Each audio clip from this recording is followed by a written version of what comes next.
తెలిసితే మోక్షము తెలియకున్న బంధం. My dear masters, ఒక ప్రశ్న అడుగుతున్నారు వాసవి గారు నెల్లూరు నుంచి. విమర్శకి ఆత్మవిమర్శకి తేడా ఏంటి?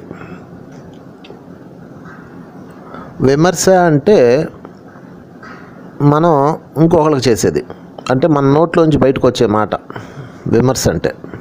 వాళ్ళు విమర్శిస్తుంటాం అన్నమాట.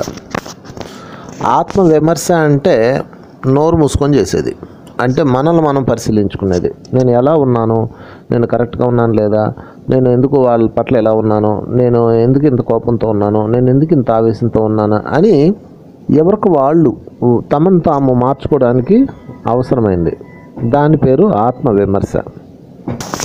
సో ఎప్పుడైతే మనల్ని మనం పరిశీలించుకుంటామో, మనలో ఉన్న అరిషడ్ వర్గాలు కామ, క్రోధ, లోభ, మోహ, మద, మాత్సర్యాలు నాలో ఎంత ఉన్నాయి, కామం ఎంత ఉంది, క్రోధం ఎంత ఉంది, మోహం ఎంత ఉంది, ఇట్లాగా ఎవరిని వాళ్ళు పరిశీలించుకుంటూ ఉన్న వాటిని కంగ్రాట్స్ చెప్పుకుంటూ లేని వాటిని పెంచుకుంటూ వెళ్ళటమే ఆత్మవిమర్శ.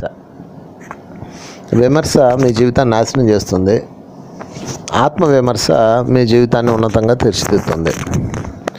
అయితే ఎవరన్నా విమర్శించాల్సి వచ్చింది అనుకోండి, అంటే వాళ్ళని అడుగుతారు ఎలా ఉంది అని. మీకు అందులో సత్యం తెలిస్తే మీరు వాళ్ళ విమర్శనాత్మకంగా ఎవరినైనా విమర్శించాల్సి వచ్చిందంటే, వాళ్ళని సరిచేయాల్సి వచ్చింది, మీరు వాళ్ళని పర్సనల్గా పిలిచి చెప్పండి, ఇలా చేస్తే బాగుంటుంది, ఇంకా ఇలా చేయండి మీరు అని చెప్పి పర్సనల్గా చెప్పాలి విమర్శని. అంతేగాని మీరేదో వాళ్ళలో కనిపెట్టారని పబ్లిక్లోకి వెళ్ళి నువ్వు ఎలా చేస్తే అలాగా అని పబ్లిక్లో వాళ్ళు చేసిన తప్పుని చెప్పకూడదు. వాళ్ళు చేసిన తప్పుని పర్సనల్గా చెప్పాలి.